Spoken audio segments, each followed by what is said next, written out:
తెలంగాణ రాష్ట్ర శాసనసభ శాసన మండలి సభా సభ్యులకు బడ్జెట్ సమావేశాల సందర్భంగా క్రీడలను సాంస్కృతిక కార్యక్రమాలను ఏర్పాటు చేసి సభాధ్యక్షత వహించిన క్రీడా శాఖ మంత్రివర్యులు వాకిటి శ్రీహరి గారు, ఈ కార్యక్రమంలో నాతో పాటు ముఖ్య అతిథులుగా విచ్చేసిన శాసన మండలి చైర్పర్సన్ గుత్తా సుఖేందర్ రెడ్డి గారు, శాసనసభ అధ్యక్షులు పెద్దలు గడ్డం ప్రసాద్ కుమార్ గారు, ఉప ముఖ్యమంత్రి వర్యులు మిత్రులు బట్టి విక్రమార్క గారు, సహచర మంత్రివర్గ సభ్యులు, పార్లమెంట్ సభ్యులు, శాసన మండలి సభ్యులు, శాసన సభ్యులు, వివిధ కార్పొరేషన్ల చైర్పర్సన్లు, ఉన్నతాధికారులు, వివిధ పాఠశాలలో చదువుకుంటున్న విద్యార్థులు, పాత్రికేయ మిత్రులు ఈ కార్యక్రమంలో పాల్గొని తెలంగాణ రాష్ట్రం ఒక ఆరోగ్యకరమైన రాష్ట్రం, క్రీడా స్ఫూర్తితో నడుస్తున్న రాష్ట్రమని తెలియజెప్పడానికి విచ్చేసినందుకు మీకందరికీ మనస్ఫూర్తిగా ధన్యవాదాలు, కృతజ్ఞతలు తెలియజేస్తున్నా.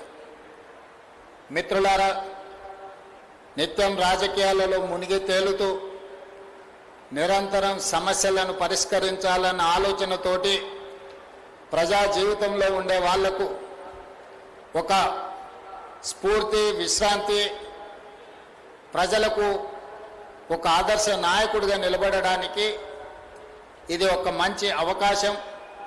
అందుకే శాసనసభ బడ్జెట్ సమావేశాల సందర్భంగా సభ్యులందరికీ క్రీడల పోటీలను నిర్వహించడం జరుగుతుంది.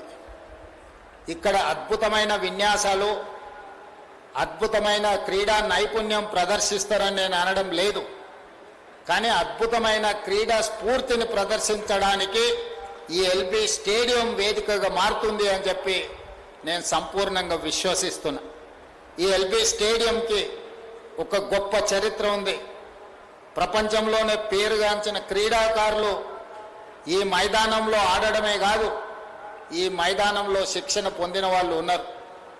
ఈరోజు నా మంత్రివర్గంలో మహమ్మద్ అజారుద్దీన్ గారు మంత్రిగా ఉన్నారంటే భారతదేశానికి క్రికెట్ కెప్టెన్గా పనిచేసి ఈ దేశానికి వన్నె తెచ్చిన క్రీడాకారుడు ఈరోజు మంత్రివర్గంలో సభ్యులుగా ఉన్నారు.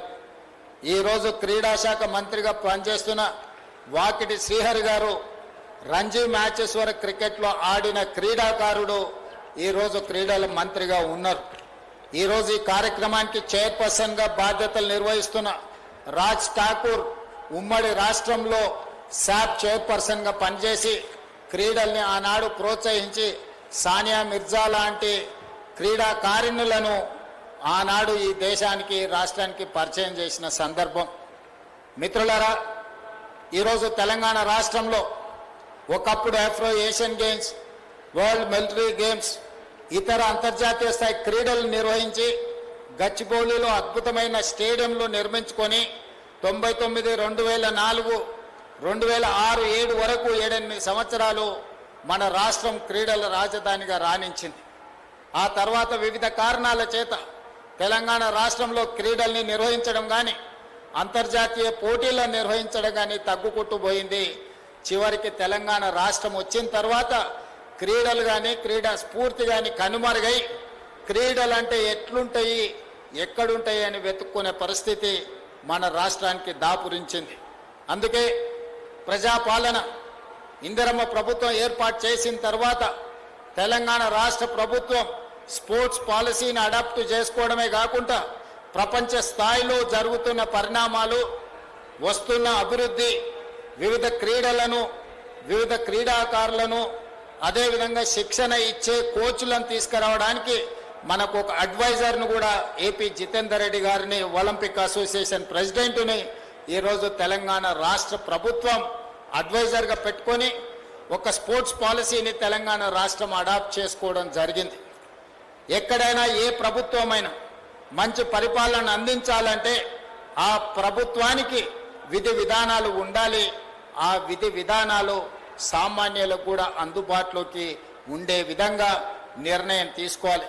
అందుకే తెలంగాణ స్టేట్ స్పోర్ట్స్ పాలసీ ఈరోజు గ్రామీణ ప్రాంతాలలో ఉన్న మట్టిలో మాణిక్యాలను వెలికి తీయాలని గ్రామ స్థాయి నుంచి రాష్ట్ర స్థాయి వరకు సీఎం కప్ పోటీలను పోయిన సంవత్సరం నిర్వహించి ఈ సంవత్సరం కూడా మా స్పోర్ట్స్ డిపార్ట్మెంట్ ఈరోజు సీఎం కప్ క్రీడల్ని గ్రామీణ స్థాయి నుంచి నిర్వహించడం జరిగింది. అంతర్జాతీయ స్థాయిలో సుఖేందర్ రెడ్డి గారు చెప్పినట్టు ఒలింపిక్స్లో మనకు ఎక్కడ కూడా పథకాల సంగతి దేవుడెరుగు, పోటీలోకి ఎంట్రీ లెవెల్ క్వాలిఫికేషన్ కూడా మనకు రావడం లేదు. దీనికి ప్రధానమైన కారణం పాలకులు క్రీడల మీద దృష్టి పెట్టకపోవడమే. నేను ఆ మధ్యకాలంలో సౌత్ కొరియాకు వెళ్ళిన ఆ మొత్తం దేశ జనాభా ఒక తెలంగాణ జనాభా అంతా కూడా లేదు. సౌత్ కొరియాలో సౌత్ కొరియన్ స్పోర్ట్స్ యూనివర్సిటీకి వెళ్ళిన యూనివర్సిటీ ఒక 30 ఎకరాలలో ఉండే క్యాంపస్. ఆ 30 ఎకరాలలో ఉండే క్యాంపస్కి చిన్న మన రాష్ట్రాన్నంతా లేని దేశానికి ఒలింపిక్స్లో 32 గోల్డ్ మెడల్స్ వచ్చినాయి. 32 గోల్డ్ మెడల్స్ ఆ దేశానికి వస్తే ఒక సౌత్ కొరియన్ స్పోర్ట్స్ యూనివర్సిటీకి 16 గోల్డ్ మెడల్స్ వచ్చిన ఒక యూనివర్సిటీలో మేము వెళ్ళినప్పుడు మమ్మల్ని స్వాగతించడానికి ఆ కళాశాల విద్యార్థిని వచ్చింది. ఆ విద్యార్థిని నాకు బొకే అందించిన తర్వాత పరిచయం చేస్తే, వాళ్ళ యాజమాన్యం నాకు పరిచయం చేస్తే, ఆ అమ్మాయికి ఆర్చరీలో ఒలింపిక్స్లో 2 గోల్డ్ మెడల్స్ సాధించింది. సౌత్ కొరియన్ ఒక young girl, she has received 2 gold medals in Olympics. మనం నిజంగా ఆలోచన చేయాలి. 140 కోట్ల జనాభా ఉండి ఒక్క గోల్డ్ మెడల్ను తెచ్చుకోలేకపోతే 3-4 కోట్ల జనాభా ఉండే సౌత్ కొరియా 32 గోల్డ్ మెడల్స్ తీసుకొని ఒక్క యూనివర్సిటీ 16 గోల్డ్ మెడల్స్ తెచ్చుకుందంటే ఆ దేశ పౌరులకు ఉన్న పట్టుదల మనకు లేని విషయాన్ని ఈరోజు మనందరం గుర్తు తెచ్చుకోవాలి. అందుకే క్రీడల్ని ప్రోత్సహించాలన్న ఉద్దేశంతో వరల్డ్ కప్ ఛాంపియన్ సాధించిన సిరాజుద్దీన్ని ఈరోజు గ్రూప్ 1 జాబ్ డిఎస్పీగా రాష్ట్ర ప్రభుత్వం ఇచ్చింది. వరల్డ్ ఛాంపియన్షిప్ సాధించిన నిఖత్ జరీన్ బాక్సింగ్లో ఛాంపియన్షిప్ సాధిస్తే నిజామాబాద్ ఒక poorest of the poor family నుంచి వచ్చిన అమ్మాయికి ఈరోజు గ్రూప్ 1 జాబ్ డిఎస్పీ జాబ్ ఇవ్వడమే కాకుండా 2 కోట్ల రూపాయల నగదు ఇచ్చి అన్ని రకాలుగా ప్రోత్సహించే పరిస్థితి. పారా ఒలింపిక్స్లో దీప్తి జువాన్జీ ఈరోజు గోల్డ్ మెడల్ మన సిల్వర్ మెడల్ సాధిస్తే గ్రూప్ 2 ఉద్యోగం ఇచ్చి ఈరోజు క్రీడలలో రాణించే విధంగా రాష్ట్ర ప్రభుత్వం ప్రోత్సహిస్తున్నది. అందుకే ఈ మైదానంలో ఉన్న విద్యార్థులకు నా సూచన, చదువుతో పాటు క్రీడల మీద ఆసక్తి పెంచుకోండి. క్రీడా మైదానంలో రాణించినా కూడా ప్రభుత్వం గుర్తించి గౌరవించి ప్రభుత్వ ఉద్యోగం ఇచ్చే బాధ్యత మీ ప్రభుత్వం తీసుకుంటుంది. క్రీడల మీద ఆసక్తి పెంచుకోండి, క్రీడల్లో రాణించండి. దేశ గుర్తింపు గౌరవాన్ని పెంచడమే కాదు, మీ భవిష్యత్తును కూడా మీరు బాగు చేసుకునే అవకాశం ఉంటుంది. ఇవాళ స్ఫూర్తిని పెంచడానికి మా శాసనసభ్యులను ఈరోజు వర్ధన్నపేట ఎమ్మెల్యే గారు నాగరాజు గారు నేషనల్స్ హాకీ ఆడిండు. నిన్నగాక మనము ఒలింపిక్స్ సంబంధించిన హాకీ ఈరోజు మనము వరల్డ్ కప్కి సంబంధించిన ఈవెంట్స్ మనం ఆర్గనైజ్ చేసినాం. Tri national football competitions, world కాంపిటీషన్స్ని మనం ఇక్కడ వాటిని ఆర్గనైజ్ చేయడం జరిగింది. ఒక్కొక్కటిగా వివిధ రంగాలలో క్రీడల్ని ప్రోత్సహించుకుంటూ ముందుకు వెళ్తున్నాం. ఈ క్రీడా స్ఫూర్తిని నింపడానికే మనం ఫుట్బాల్ దిగ్గజం మెస్సీని తెలంగాణ రాష్ట్రానికి తీసుకొచ్చినాం. మీరందరూ చూసి, కొంతమంది ప్రతిపక్ష నాయకులు రాజకీయాలలో మమ్మల్ని విమర్శిస్తే నేనేం పట్టించుకోను. రాజకీయాలలో ఏదైనా అంశాలను లేవనెత్తితే తప్పకుండా వాళ్ళు లేవనెత్తిన అంశాలను మేము గుర్తించి సవరించుకునే ప్రయత్నం చేస్తాం. కానీ ప్రపంచ దిగ్గజం ఫుట్బాల్కి ఒక గొప్ప గుర్తింపు ప్రపంచంలోనే తెచ్చిన మెస్సీని తెలంగాణ రాష్ట్రానికి తెస్తే దాన్ని వివాదం చేసి అతన్ని ఎందుకు పిలిచిందనే చర్చ లేవనెత్తడం ఏ మేరకు సమంజసం?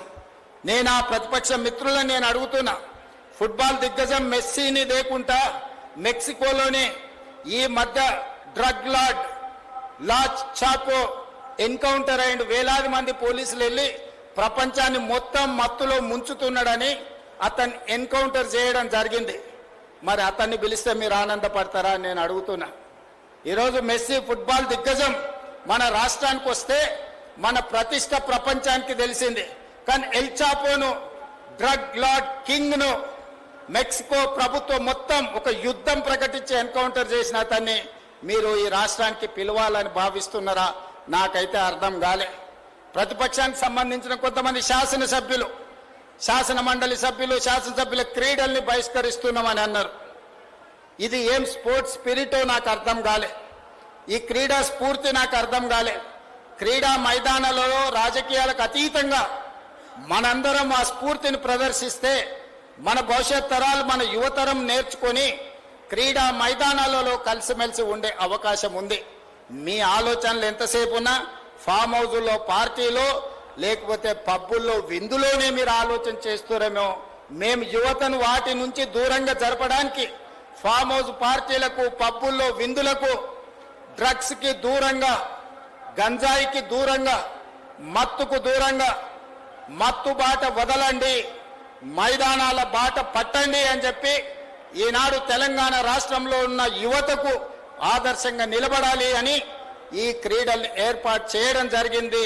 వీటిని వీక్షించడానికి వేలాది మంది విద్యార్థులు తరలి వచ్చిండ్రు. ఈ స్ఫూర్తి కొనసాగుతుంది. అదే విధంగా శ్రీధర్ బాబు గారు సూచన చేసిరు, పొన్నం ప్రభాకర్ గారు విజ్ఞప్తి చేసిండ్రు. ఇది చరిత్ర కలిగిన గొప్ప స్టేడియం. ఈ రోజు ఈ స్టేడియంలో రాజకీయ కార్యక్రమాలకే పరిమితమైంది. దీన్ని అంతర్జాతీయ స్థాయిలో అభివృద్ధి చేస్తే బాగుంటుందని హైదరాబాదు నడిబొడ్డున, హైదరాబాదు నగరానికి తలమానికమైన ఎల్బీ స్టేడియంను అంతర్జాతీయ ప్రమాణాలతో డెవలప్ చేయడానికి ప్రభుత్వం ప్రణాళికలు రచిస్తుంది. తప్పకుండా ఈ ప్రాంతాన్ని అద్భుతమైన క్రీడా కేంద్రంగా రాష్ట్ర ప్రభుత్వం అభివృద్ధి చేస్తుంది అని నేను ఈ వేదిక మీద నుంచి చెప్పదలుచుకున్నా. అదేవిధంగా గచ్చిబౌలిలో ఉన్న 70 ఎకరాల క్రీడా మైదానాలను 700 కోట్ల రూపాయలతోని ప్రపంచ స్థాయి క్రీడల వసతులను అక్కడ అభివృద్ధి చేసి భవిష్యత్తులో 2034లో ఒలింపిక్స్ని అక్కడ నిర్వహించే విధంగా ఈనాడు ఆ మైదానాలను అభివృద్ధి చేసే ప్రణాళికలు సిద్ధం చేసినాం. 3 నెలల్లోనే అక్కడ పనులు ప్రారంభించబోతున్నాం. 3 సంవత్సరాలలో ప్రపంచ పోటీలన్నిటినీ గచ్చిబౌలి క్రీడా మైదానాలలో నిర్వహించే విధంగా తెలంగాణ రాష్ట్ర ప్రభుత్వం నిర్ణయాలు తీసుకోబోతుంది. క్రీడా మైదానాలను అభివృద్ధి చేస్తుంది. అదేవిధంగా మీకు బేగంపేటలో ఉన్న హాకీ క్రీడా మైదానాన్ని ఒకనాడు అంతర్జాతీయ ఒలింపిక్స్లో పాల్గొనడానికి క్రీడాకారులను తయారు చేసిన బేగంపేట్ హాకీ క్రీడా మైదానాన్ని తెలంగాణ రాష్ట్ర ప్రభుత్వం అభివృద్ధి చేస్తుంది. చివరగా ఒక్క మాట, 1950 నుంచి 60 మధ్యలో ఒలింపిక్స్లో మొట్టమొదటిసారి భారతదేశానికి 4వ స్థానం వచ్చింది ఫుట్బాల్లో. ఆనాడు 7 మంది క్రీడాకారులు ఈ హైదరాబాదు నగరం నుంచే ఆనాడు ఒలింపిక్స్ పోటీలో పాల్గొన్నారు. ఆ రోజు నుంచి ఈ రోజు వరకు ఫుట్బాల్లో ఎప్పుడు ఒలింపిక్స్ ఎంట్రీ లెవెల్లో కూడా మనము పోలేదు. ఆనాడు దేశానికి 4వ స్థానం తెచ్చిన క్రీడాకారులు 7 మంది మన నగరానికి సంబంధించిన వాళ్ళే. ఒకప్పుడు ఫుట్బాల్కి, హాకీకి, క్రికెట్కి మన రాష్ట్రం, మన నగరం పేరు ప్రఖ్యాతులు తెచ్చింది దేశానికి. ఇవాళ క్రీడల్లో వెనుకబడ్డాం. అయినా క్రీడా స్ఫూర్తిని ప్రదర్శించి క్రీడల్ని అభివృద్ధి చేయడానికి రాష్ట్ర ప్రభుత్వం కార్యాచరణను తీసుకొని ముందుకు వెళ్తుంది. మీ అందరి సహకారం ఉండాలని ఇక్కడికి విచ్చేసిన విద్యార్థులందరూ పెద్ద ఎత్తున ప్రభుత్వ నిర్ణయాన్ని చప్పట్లతో సమర్థించాల్సిందిగా కోరుకుంటూ మీ అందరి దగ్గర సెలవు తీసుకుంటున్న ధన్యవాదాలు మిత్రులారా.